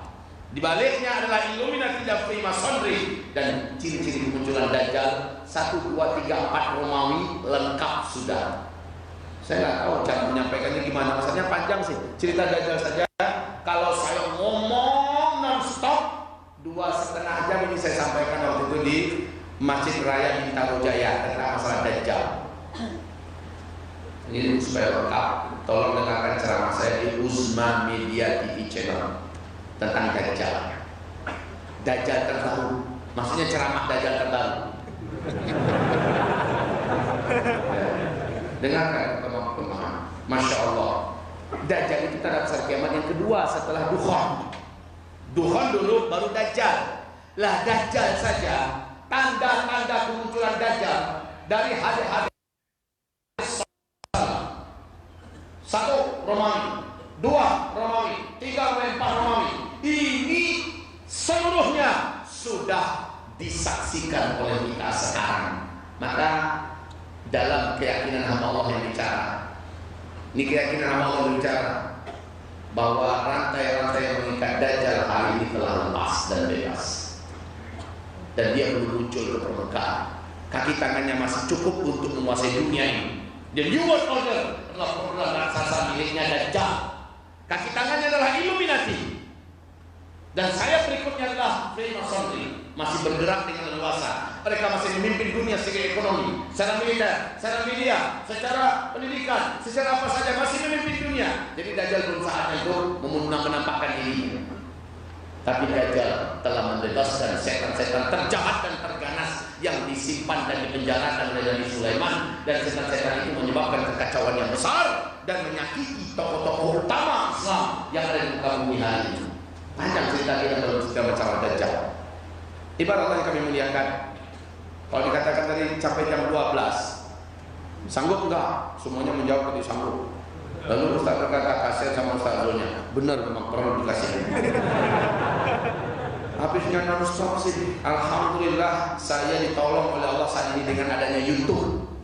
Jadi saya enak melemparnya ke YouTube. Entah Imam Mahdi, bagaimana Imam Mahdi terkini, perkembangan beliau sekarang, buka itu. Soalnya kalau disampaikan sekarang nggak bisa. Alhamdulillah ada ibu-ibu kita namanya Aisyah Istiqomah, nama majelis taklimnya, nelfon saya waktu saya dalam tanah suci. Ustaz, di kajian di Solo, kami betul-betul harap Ustaz bisa berikan seminar buat kami lengkap tentang akhir zaman. Saya katakan, kapan? Waktu saya sudah penuh semua. Saya hanya bisa menyapa umat itu Jumat, Sabtu, Minggu. Itu jadwal saya untuk umat dari Sabang sampai Merauke. Dan saya hanya buka jadwal saya per 3 bulan saja. Saya tidak siap seperti Ustaz Abdul Somad. Masya Allah, itu dari apa orang itu? Nggak tahu. Jadwalnya itu full sampai 2020 dan nggak bisa ditahan. Luar biasa. Semoga Allah kuatkan beliau. Semoga Allah jaga dan Allah sehatkan beliau dan ulama-ulama kita yang lain. Nah, kalau saya hanya per 3 bulan, bulan keempat dijamin jadwal saya kosong. Jadi kalau dia minta bulan keempat, sementara ini masih saya katakan tunggu. Kita jalani dulu yang 3 bulan ini. Pas bulan tinggal 2 bulan lagi, baru kita bukakan untuk bulan ketiga. Jadi orang yang minta jadwal ke saya itu, kalau minta yang Ustaz 2019 kami minta jadwal, saya pastikan saya jawab nggak bisa. Bang, untuk acara Maulid Nabi Isra Mi'raj nggak bisa. Kenapa nggak bisa? Masih jauh. Jadwal saya hanya saya bentangkan sampai 3 bulan saja, dan itu pun hanya Jumat, Sabtu, Minggu. Senin, Selasa, Rabu, Kamis ngapain? Itu 4 hari loh. 4 hari itu 4 istri saya. Nah, kaget antum kan. Ya. Kalau aku memang ketinggalan zaman untuk satu itu. Alhamdulillah baru 4 Ustaz. Dan itu sudah final. Maksud saya bukan dari istri saja. Senin, Selasa, Rabu, Kamis saat saya mengerami pesantren yang baru saya buka. Jadi saya ngajar. Saya ngajar. Sekarang saya keluar ini sambil berurai air mata. Saya katakan tidak boleh terulang lagi. Ini gara-gara desakan Aisyah Istiqomah majelis taklim. Akhirnya saya iakan untuk hari Kamis. Tim saya buatkan tiketnya hari Rabu. Berapa saya katakan sama panitia saya, antum apa nggak tahu? Rabu kan jadwal saya ngajar di pesantren. Tersiksa saya ninggalkan pesantren. Sekarang terasa manisnya ngajar di pesantren itu nggak bisa saya bayangkan. Sebelumnya saya menganggap kecil pesantren, tapi sekarang setelah saya dirikan pesantren dan saya mengerami anak-anak di pesantren, terasa lebih indah daripada apapun. Nah itu yang saya tinggalkan. Semoga nggak terulang lagi. Ini kan hari apa? Rabu ya. Rabu Kamis jangan pernah terulang lagi. Bagi saya begitu, jangan terulang lagi. Jadwal saya cukup Jumat, Sabtu, Minggu saya silaturahmi dengan umat menyebarkan dakwah dan rahmat. Tapi Senin sampai Kamis adalah jadwal saya bersama pesantren dan keluarga. Hari Selasa hari saya berkuda. Hari saya memanah. Hari saya memanah di atas kuda. Bagian daripada olah fisik. Itu hari Selasa. Kalau mau bergabung silakan gratis. Dan mengajar juga insya Allah. Tapi kan jauh dari Lumbung Sumatera Barat. Tiket ada berapa ya? Kalau mau pergi ke sana niatkan 1 minggu. Mes kita banyak kita sekarang mes penginapan banyak. Baik, ibarat Allah kemudian kita lanjutkan. Jadi hamba-hamba Allah yang saya muliakan, saya bersyukur ada di YouTube. Sebab apa? Dulu waktu di Sydney, lepas sholat zuhur, kajian habis makan siang, diputar itu TV Indonesia live Ustaz sampai masuk ke Sydney. Saya dengar di salah satu channel televisi paling cukup bergengsi di Indonesia ini menayangkan acara ceramah live seorang Ustaz kondang Indonesia yang sudah rutin mengisi di televisi. Ustaz ini ditanya oleh jamaahnya, Ustaz Dajjal itu jawabannya, wow, yang saya paham tentang Dajjal waktu saya masih SD itu dijawabnya di TV. Oh, Dajjal itu katanya manusia yang sangat tinggi dan besar, saking tingginya kalau dia masukkan kakinya ke dalam laut yang dalam hanya semata kaki. Masya Allah. Kalau dia melangkah 1 langkah saja 2-3 negara dilangkahinya. Kalau dia bicara di timur, orang di barat akan mendengarkan suaranya dengan sangat jelas. Kalau dia kencing di sebuah kota banjir. Astagfirullah, saya takut jidat saya, ya Allah.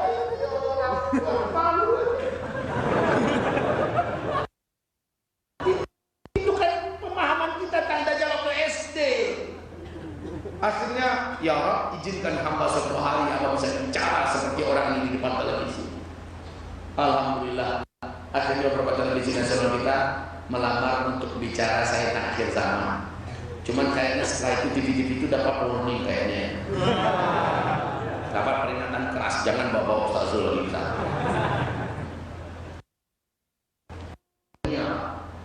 Dan kaki tangan Dajjal itu ada di seluruh kota-kota besar di dunia. Termasuk di Solo ini pasti ada kaki tangan Dajjal. Nggak tahu nih ada mata Dajjal nggak di sini? Insya Allah nggak ada, ini orang beriman semua, amin. Kalau ada mudah taubat di sini pengajian ini. Tapi yang jelas TV-TV ini adalah media dakwah ketika saya pakai. Dan yang paling kita syukuri ada media sosial, dan ini lebih hebat daripada TV. Ke kampung orang pakai HP sekarang. Becak saja saya lihat 2 HP ini.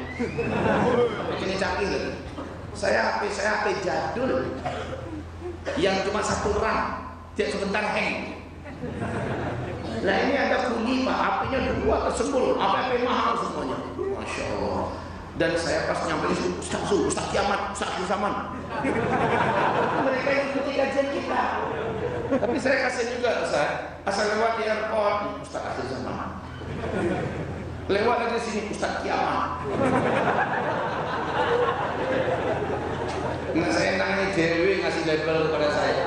Padahal dia nggak nyadar kalau itu dia pun juga umat akhir zaman. Nah ini Ustaz Akhir Zaman, ini umat akhir zaman, betul tidak? Adil dong. Iya, kalau saya udah sekarang mandi Tapi memang kaum muslimin yang kami muliakan, semua pembicaraan kata akhir zaman insya Allah lengkap di YouTube sekarang ya. Tolong buka, beli. Dengarkan ceramah-ceramah kita bisa. Barakallahu fiikum. Habis dukhon, Dajjal. Dajjal itu ternyata dukhon dengan Dajjal jaraknya paling lama hanya 3 tahun. Dajjal keluar. Habis Dajjal, barulah Allah tewaskan Dajjal di tangan seorang lelaki yang hanya dia satu-satunya yang direkomendasikan oleh Allah bisa menghabisi Dajjal. Yang lain tidak bisa. Dialah tanda besar kiamat yang ketiga, Nabiullah Isa alaihis salam. Jika Dajjal bergelarkan Al-Masih Ad-Dajjal, Nabi Isa bergelarkan Al-Masih Isa alaihis salam. Kalau menurut Yahudi gelar Dajjal adalah Mesiah Dajjal. Dan menurut Yahudi, Mesiah Dajjal ini akan memimpin dan menaklukkan seluruh dunia dan diberikan pada Yahudi. Maka Yahudi sekarang ini, apalagi dengan lahirnya sapi merah kemarin di Israel, menjadikan mereka berbunga-bunga hatinya. Sekarang tiap hari pakar ternak hebat dunia merawat sapi merah itu yang tanpa cacat sedikit pun. Kenapa? Menurut kitab Taurat, sapi merah ini kalau sudah berusia 3 tahun, dia akan disembelih di Jabal Zaitun, di Bukit Zaitun. Penyembelihannya ini langsung disusul dengan munculnya Dajjal ke permukaan dan langsung memimpin mereka. Dan sapi itu telah lahir beberapa bulan belakangan. Tidak cacat, merahnya tidak cacat sedikit pun. Ini menjadi 4 Romawi, pertanda Dajjal akan keluar. 1, 2, 3 ada di Sahih Imam Muslim. Yang satunya adalah seluruh tanda kemunculan Dajjal terjadinya di Syam. Danau Tiberias sudah susut airnya. Sekarang ada sampai titik yang paling kritis, sampai-sampai air penunjang kehidupan utama bangsa Israel, bangsa Yahudi yang dari Israel itu dari Danau Tiberias sudah dialihkan sekarang kepada air laut yang disuli, karena air Danau Tiberias sudah tidak bisa lagi, sudah benar-benar susut. Yang kedua, kebun kurma di Baisan. Baisan adalah kawasan di Yordania yang berbatasan dengan Palestina. Kata Rasul, Dajjal baru muncul apabila kebun kurma ini sudah tidak lagi berbuah. Itu dalam hadis Sahih Muslim. Ya, yang ketiga, mata air Zuba, tidak jauh dari Danau Tiberias. Mata air ini apabila sudah kering itu pertanda Dajjal akan lepas. Itu dalam hadis Sahih Muslim. Dan tiga-tiganya ini sekarang sudah terjadi 100%. Sudah berjalan tahun ke-5 sekarang ini. Masya Allah. Bagaimana kita menampinya? Bagaimana kita menolaknya? Begitu juga yang kedua, yang ketiga, semuanya sudah terjadi. Tentang persiapan Dajjal akan muncul sudah terjadi. Pertanyaan kita, apa persiapan tuan-tuan yang mulia? Padahal tidak ada orang yang kuat imannya di dunia ini bila berjumpa dengan Dajjal dengan sengaja, melainkan orang ini pasti akan murtad dan kafir kepada Allah. Dia akan sujud menyembah Dajjal. Saking kuatnya kemampuan dan fitnah. Dan yang paling banyak menyembah Dajjal dari umatku nanti adalah kaum wanita. Rasulullah sallallahu alaihi wasallam. Ini yang kita cemaskan, Pak. Iman kita sekarang ini masih lemah. Coba angkat tangan yang imannya sudah kuat.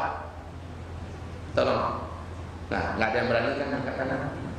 Coba angkat tangan yang merasa imannya masih lemah.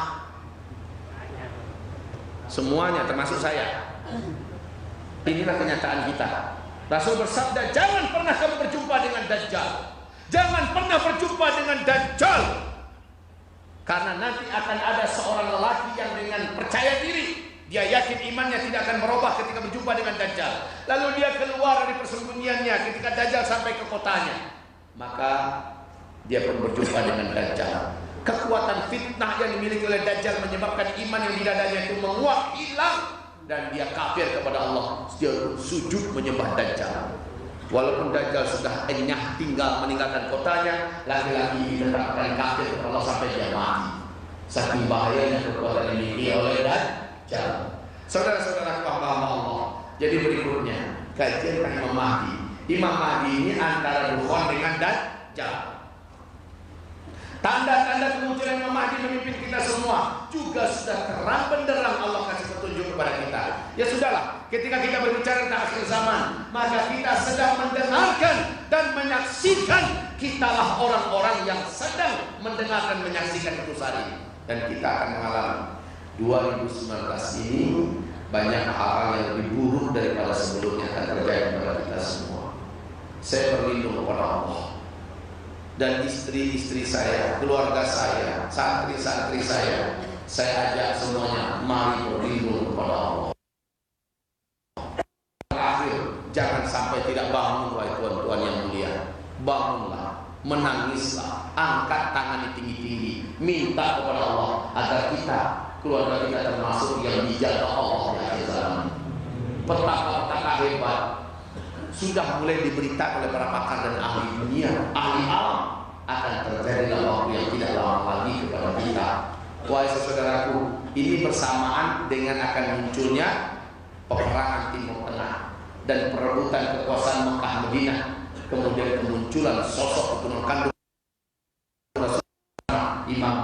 Imam Al-Mahdi. Udah dekat, wahai saudaraku.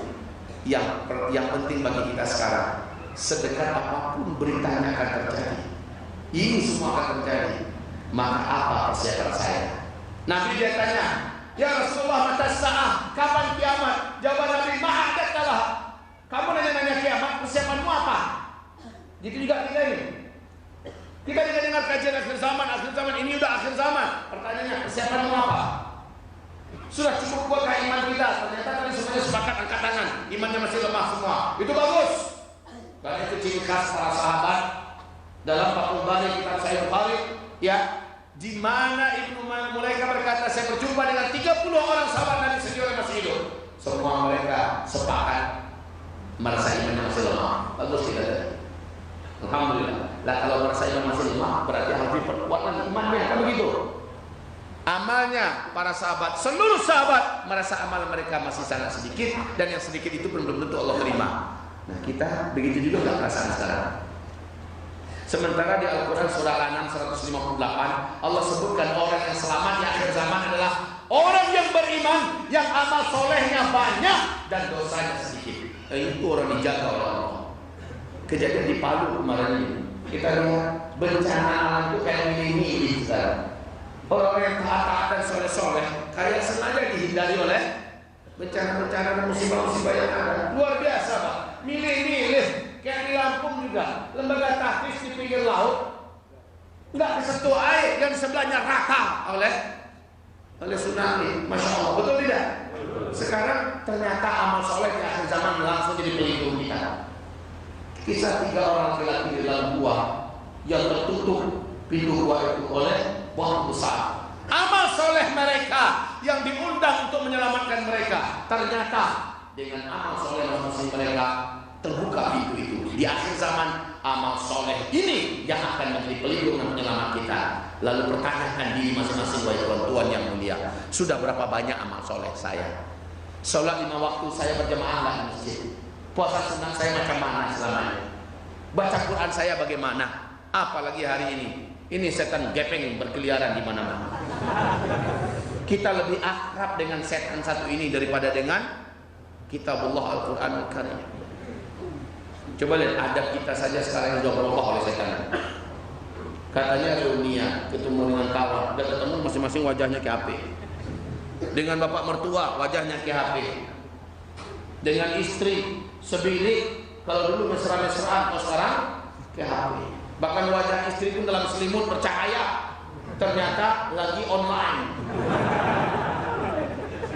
Ini Masya Allah. Sedangkan dalam hasil Abu Daud saja, Nabi campakkan cincin yang dihadiahkan kepadanya. Cincin itu cantik.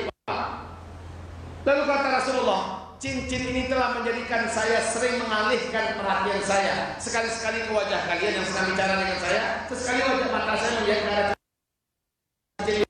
Dan ini tidak saya sukai. Maka Rasul melepaskannya dan melemparkannya. Itu cincin loh ya. Apa bedanya dengan kita?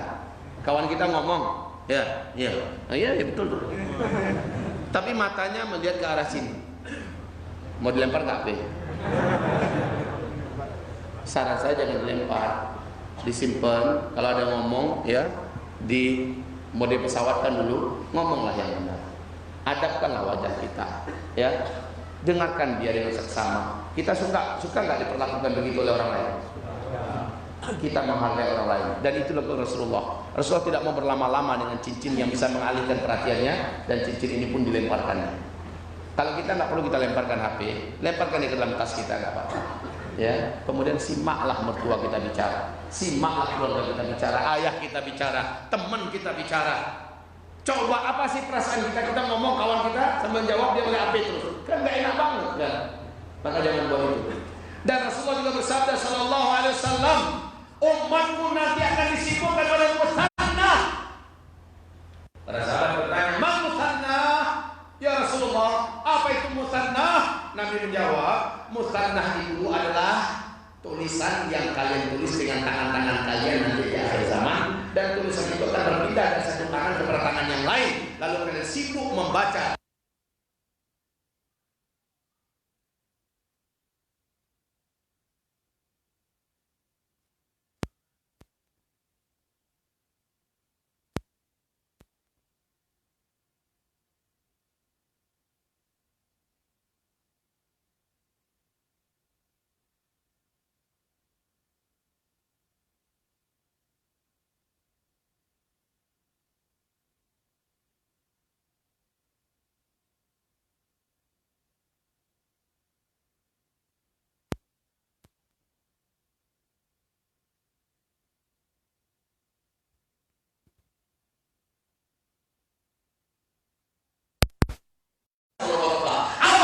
Salah satunya adalah Allah jadikan Al-Quran yang tidak zaman diangkat, lalu tidak ada di Al-Quran di muka bumi. Bahkan yang hafalan Al-Quran juga semua hafalan yang diangkat oleh Allah. Tapi sebelum itu terjadi, dan itu hanya terjadi, baru terjadi ketika matahari terbit sebelah barat, baru terjadi Al-Quran diangkat semua di malam yang panjangnya. Sebelum itu terjadi, kita punya peluang akrab bersama Al-Quran, dan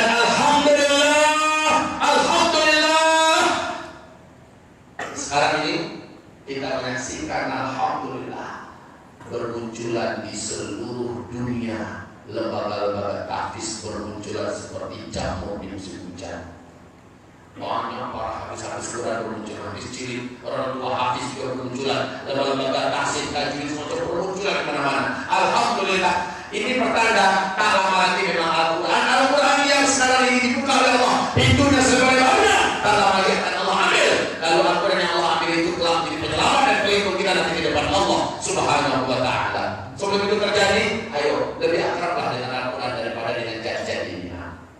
Saya tidak melarang kita punya gadget, ini juga bisa menjadi senjata dakwah kita, ya. Tapi buatlah keseimbangan, saudara. Al-Quran yang dibaca, ini akhir zaman.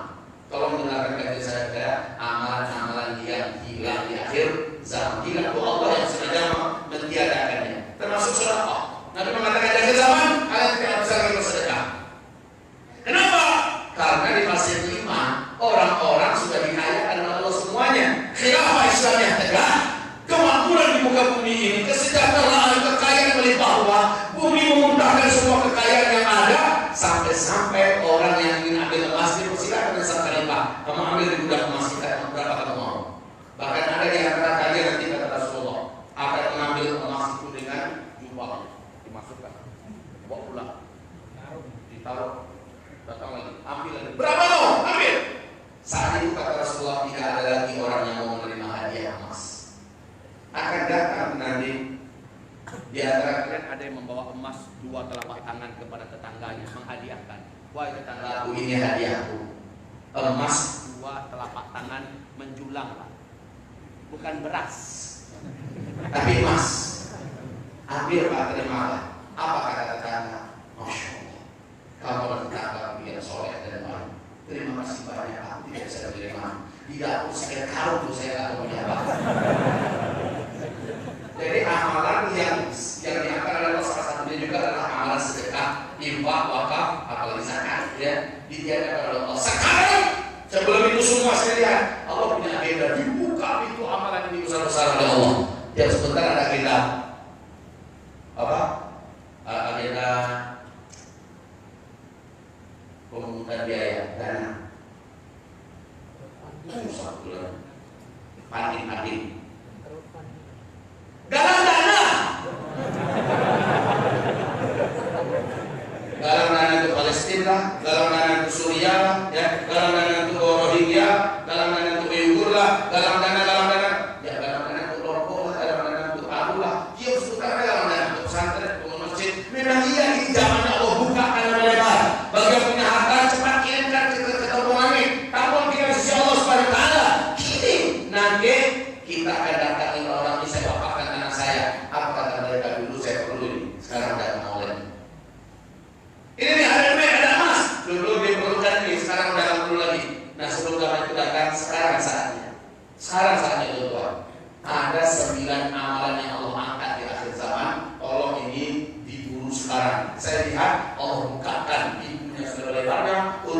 Dr. Muhammad Ahmad Muhammad. Alat tahu Ustaz kita yang dari Darus Syahadah, Ustaz Abu Fatihah. Tolong baca kitab beliau berkaitan dengan zikir akhir zaman. Bagus. Saudara yang kami muliakan. Ternyata memang orang mukmin yang beramal soleh yang akan selamat, yang lainnya tidak akan selamat. Orang berduit, orang jabatan, orang pemangkat, jenderal, presiden, semuanya kita akan selamat oleh jabatan dan pangkat mereka. Barakallahu fiikum. Saya rasa malam ini adalah pengantar saya kepada anda semua. Allah akan ridhoi kita kalau kita mendengarkan dan mengambil kesempatan. Mumpung saya masih ada. Jadi kesimpulan kita harus kayak para sahabat ya.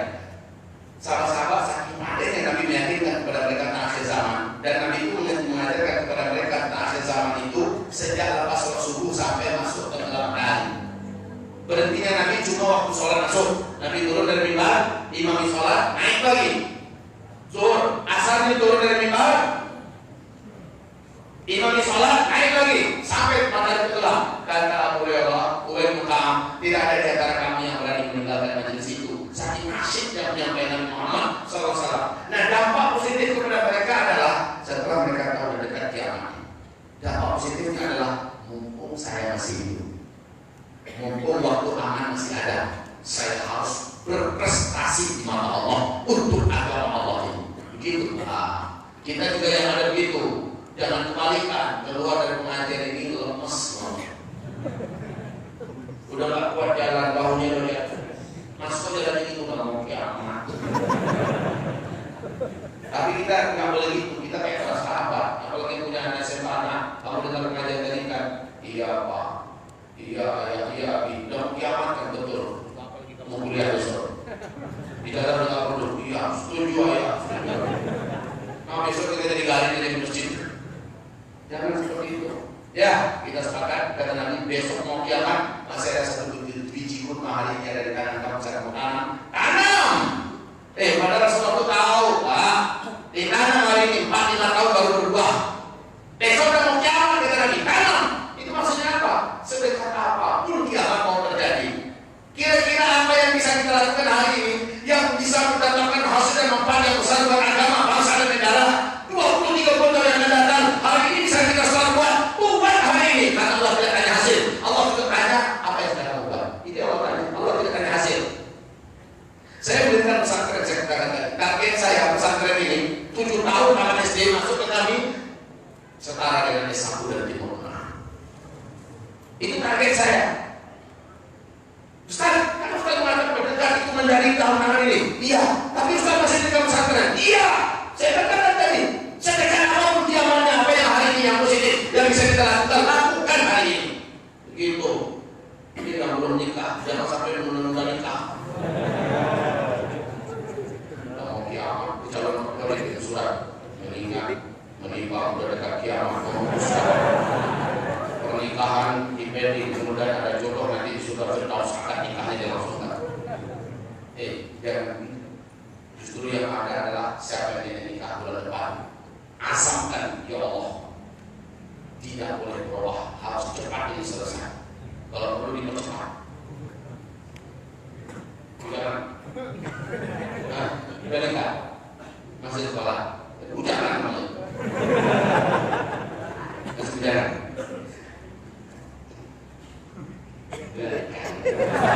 Jadi senyum orang yang sudah menikah dengan senyum bujang itu beda. Senyum orang nikah itu seger. Senyumnya orang yang masih bujang itu nolongso. Macam ada sesuatu yang los. Insya Allah ya. Insya Allah azab. Bismillah. Yang penting imanmu, amal solehmu, sempurnakan agamamu dan pernikahan. Ya, sedekat apapun kita dalam akhir zaman. Saya dengan izin Allah, kalau Allah selamatkan, insya Allah tahun ini akan lahir anak saya 17 dan anak saya 18. April anak saya 17. September insya Allah anak saya 18. Yang berada sekarang 16. 8 laki-laki, 8 perempuan. Alhamdulillah, itu baru akhir zaman. Ya, semangat beramal, termasuk mencetak kader, mencetak generasi. Barakallahu fikum jami'an. Ini awal sapaan pertama kita. Jika masih ada umur panjang, ya, saya juga termasuk yang membuat saya terangsang datang ke Solo. Karena karena 2 orang anak saya ada di Ishtarima. Nah, ya, ada di IMA. Jadi mereka belajar sana udah pertama juga, alhamdulillah. Saya rindu datang kemari sambil bisa berjumpa dengan anak saya. Barakallahu fiikum jami'an. Hayyakumullah. Insyaallah kita berjumpa dalam pertemuan-pertemuan yang berikutnya. Jika ini Allah mengizinkan kita bertemu kembali, mudah-mudahan di depan pintu surga kita saling bertemu nanti. Mohon istiqomah dan sabar, bawalah istri dan keluarga lebih dekat kepada Allah dan kepada Al-Quran, dan jauhkan kepada maksiat dan diri maksiat, dan kita maksimalkan jihad kita 2019 ini. April 17 April 2019 kita jihad politik insyaallah. Maksimal, jangan diri takbirnya aja ya. Maksimal nanti perjuangan kita harus ada ribatnya. Ribat itu apa? Bergadang. Kita tongkrongi TPS ini. Jangan sampai kota-kota itu berubah dan ada yang ulang secara siluman. Ya, kita tongkrongi dan kita jaga baik-baik. Pemilu kita besoknya harus damai, harus tenang, harus berwibawa. Walaupun kita semuanya serentak bergerak, tapi confident. Kita ingin bermartabat. Kemenangan kita pun kemenangan yang bermartabat. Insyaallah ta'ala kita tunjukkan Islam yang selama ini kita takuti, ternyata dalam peristiwa-peristiwa besar di Indonesia sudah menjadi asbab orang di Eropa banyak masuk Islam sekarang ini gara-gara kebangkitan Islam di Indonesia ini. Jutaan hadir di Monas.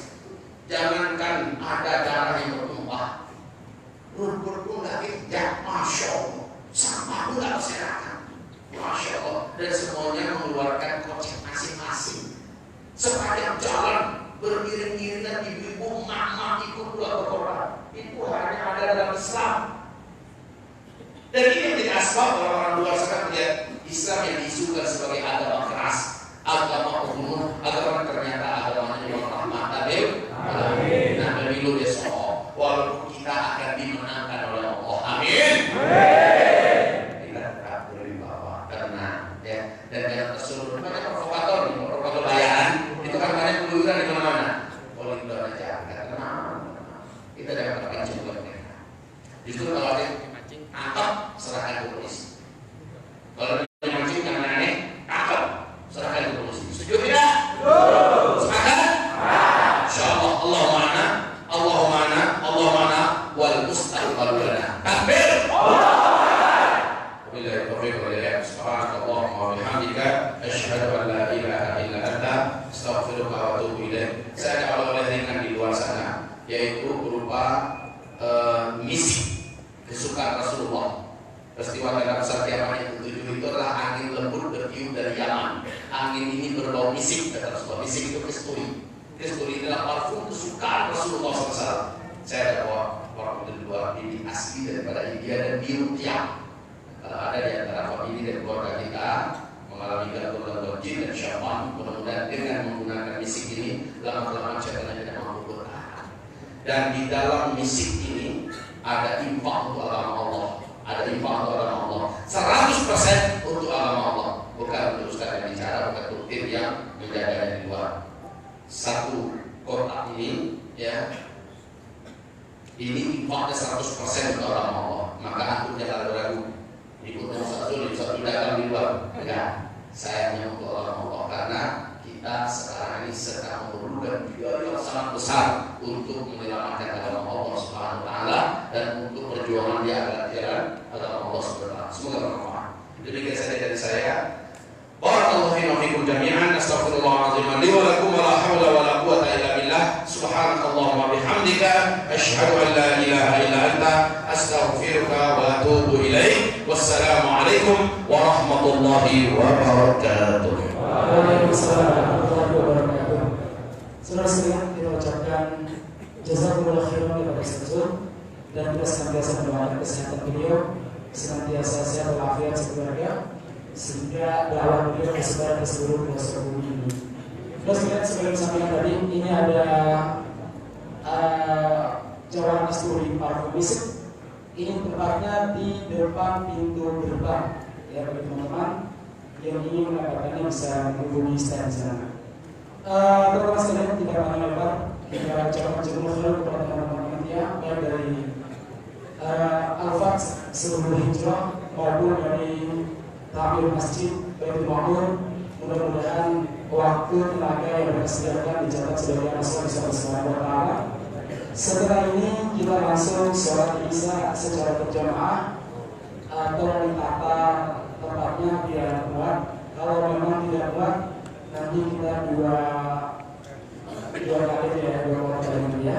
Terus maksa-maksa daripada khusyuk. Demikian dari saya. Warahmatullahi wabarakatuh. Saya langsung tutup. Kemudian mau menyampaikan sesuatu. Karena dari tidak menyampaikan sesuatu, saya sampaikan pengalaman. Insya Allah kajian akhir zaman juga akan kita bedah Barat dan Islam pertempuran akhir zaman di Masjid Muhtadi besok tanggal 22 pada sholat isya bersama dengan Ustaz Azhar dan Ustaz Abu Ahmad yang penulis akhir zaman seperti buku belajar telah muncul Imam Mahdi itu maknanya Islam dan saya akan menemani insya Allah. Demikian kita akhiri dengan doa kafaratul majlis.